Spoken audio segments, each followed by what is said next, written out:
প্রেমিকা এবং স্ত্রী এক নয়, স্বামী এবং প্রেমিক দুইজন এক নয়। এর মাঝে আকাশ এবং জমিনের ফারাক আছে, বিশাল একটা পার্থক্য আছে। যারা বোকা তারা হারামের পেছনে ছোটে, আর যারা চালাক তারা হালালের পেছনে ছোটে।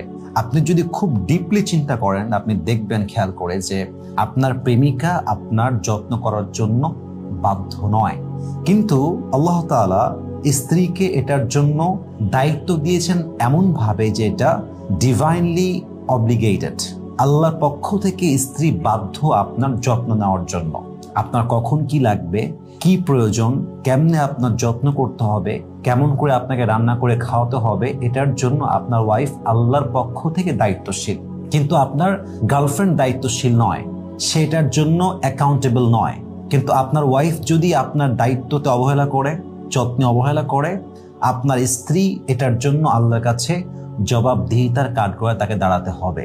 At the same time the matter is saying, আপনার বিএফ বা আপনার প্রেমিক আপনার দায়িত্ব নেওয়ার জন্য বাধ্য নয়, সে আপনার যত্ন করার জন্য বাধ্য নয়। আল্লাহ তাআলা আপনার স্বামীকে আপনার জন্য দায়িত্বশীল বানিয়েছেন। সে যদি আপনার দায়িত্ব না নেয়, যদি সে আপনার টেক কেয়ার না করে, তবে সে আল্লাহর কাছে কিয়ামতের দিনে বিচারের কাঠগড়ায় দাঁড়িয়ে তাকে হিসাব দিতে হবে। It's must.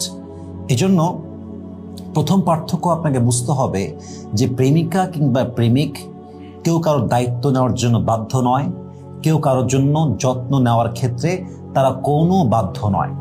আর একটা বিষয় বুঝতে হবে যে গার্লফ্রেন্ড বয়ফ্রেন্ড যে রিলেশনশিপটা, আপনার প্রেমিকার সঙ্গে আপনার যে সম্পর্ক আর আপনার প্রেমিকের সঙ্গে আপনার যে সম্পর্ক, এখানে পার্থক্যটা হচ্ছে হাজব্যান্ড আর ওয়াইফের রিলেশনশিপটা হচ্ছে পার্মানেন্ট, আর বয়ফ্রেন্ড গার্লফ্রেন্ডের যে তথাকথিত হারাম রিলেশনশিপ, এটা হচ্ছে টেম্পোরারি।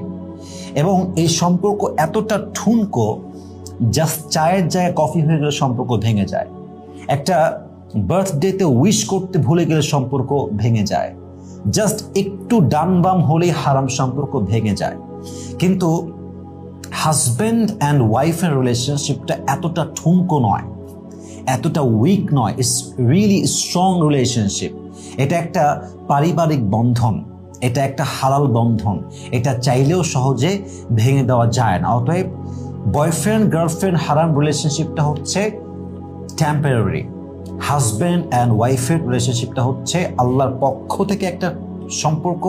এটা হালাল সম্পর্ক, এটা পারিবারিক সম্পর্ক, এটা দায়িত্বের সম্পর্ক, এবং এটা সবচেয়ে গুরুত্বপূর্ণ, এটা একটি পার্মানেন্ট রিলেশনশিপ। পার্থক্য বুঝতে পেরেছেন? হালাল আর হারামের পার্থক্য বুঝতে পেরেছেন? আর একটা বিষয় বুঝবেন যে আপনার প্রেমিকা আপনার বাচ্চার মা হওয়ার যোগ্যতা রাখে না। এটা ভাবছেন কখনো? আপনার প্রেমিকা রিলিজিয়াসলি, অর্থাৎ যদি আপনি ধর্মের দিক থেকে দেখেন, অথবা আপনি যদি সোশ্যালি সামাজিকভাবে দেখেন, আপনার প্রেমিকা মাদারহুড হওয়ার কোনো যোগ্যতা রাখে না, কারণ সে আপনার জন্য বৈধ নয়। আপনি যদি প্রেমিকার মাধ্যমে কোনো বাচ্চা পৃথিবীতে নিয়ে আসেন, আল্লাহ যদি দেয়, তবে এটা হারাম হবে, এটা বৈধ হবে না। ইসলামের পার্সপেক্টিভ থেকে সামাজিকভাবে আপনার প্রেমিকা কিন্তু আপনার বাচ্চার মা কখনো বৈধভাবে হতে পারবে না। কিন্তু একজন ওয়াইফ, সে চাইলে আপনার বাচ্চার মা হতে পারবে না? পারবে, কারণ আল্লাহ তাআলা এটাকে হালাল করেছেন। এটা হচ্ছে আপনার বংশের ধারা, এটা হচ্ছে আপনার বংশের সিলসিলা। কিন্তু হারামে কিন্তু এইটা অ্যালাউ না, ইভেন এটা সামাজিকভাবেও বৈধ নয়। অতএব এটা মাথায় রাখতে হবে যে একজন প্রেমিকা এবং একজন স্ত্রী কখনোই এক হতে পারে না।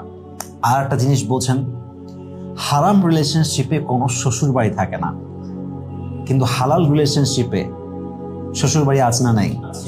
শাশুড়ি আছে না নাই? একটা ভিন্ন পরিবার আছে। আর একটা ইন্টারেস্টিং বিষয় দেখেন, প্রেমিকার সঙ্গে আপনাদের সম্পর্ক ইজ রিস্কি রিলেশনশিপ। এটা খুবই ঝুঁকিপূর্ণ।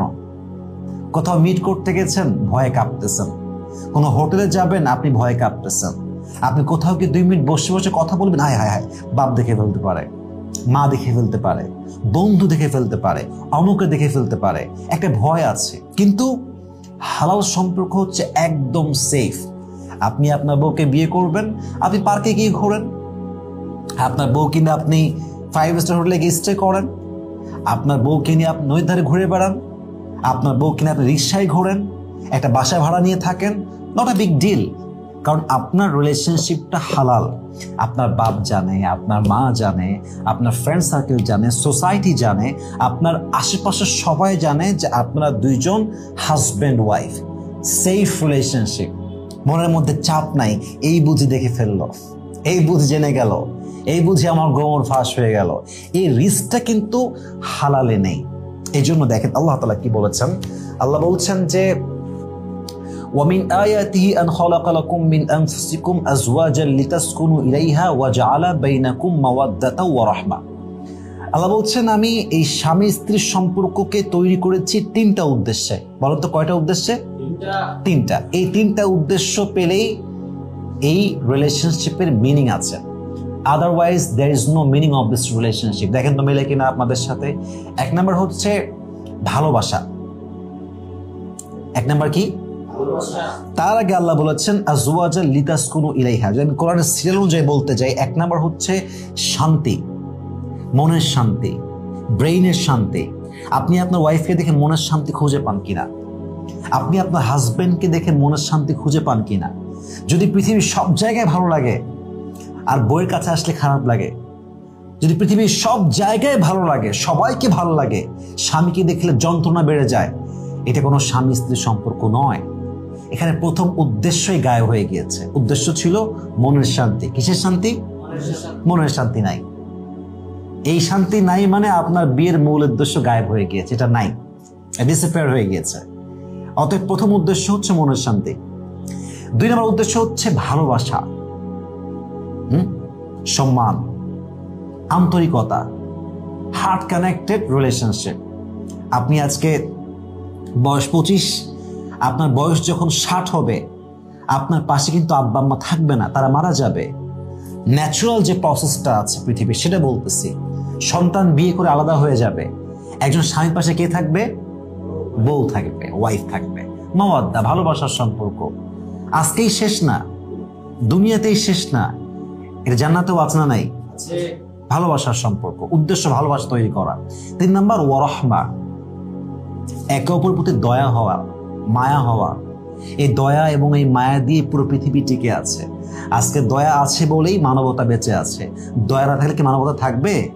থাকবে না। দয়া হচ্ছে এই বিয়ের একটা বড় উদ্দেশ্য, দয়া, মায়া, মার্সি, ব্লেসিং, বাউন্টিস। অতএব এই 3টা হচ্ছে আপনার আসল উদ্দেশ্য। আচ্ছা বলেন তো, হারাম সম্পর্কে রিস্ক আছে না নাই? ধরা খাওয়ার আশঙ্কা আছে না নাই? সামাজিক ভাবে লাঞ্ছিত হওয়ার আশঙ্কা আছে না নাই? এখানে হচ্ছে রিস্ক আছে। আর যেখানে রিস্ক আছে ওখানে কি মানুষ মনের শান্তি খুঁজে পায়? আল্লাহ বলছে রিস্কে যেও না, তোমরা সহজ জায়গায় আসো, তোমরা সেফ প্লেসে আসো।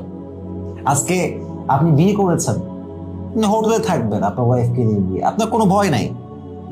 কেউ আসছে, আপনার কি সত্যি husband wife? Yes, you are husband wife. কি প্রমাণ লাগবে আপনার?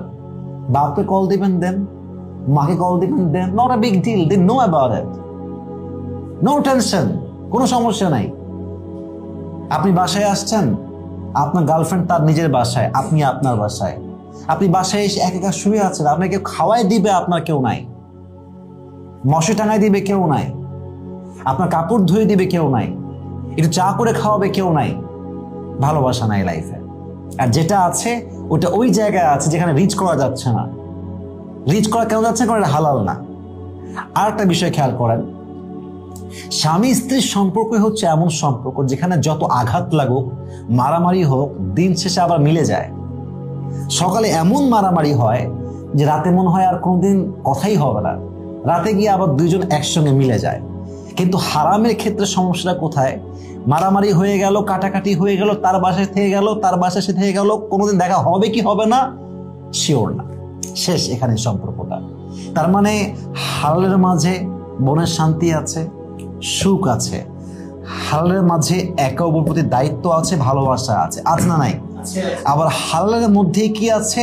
দয়া আছে, মায়া আছে, আন্তরিকতা আছে এবং আল্লাহর পক্ষ থেকে একটা হালালে বরকত আছে না নাই? অতএব আজ থেকে আমাদের মূল উদ্দেশ্য হচ্ছে আল্লাহকে পাওয়া, হারাম থেকে বের হওয়া, হালালে অ্যাটাচড হওয়া। আমি দোয়া করি আল্লাহ সবাইকে যেন হালাল ভাবে চলার তৌফিক দান করে। আমরা সবাই পড়ছি আমিন।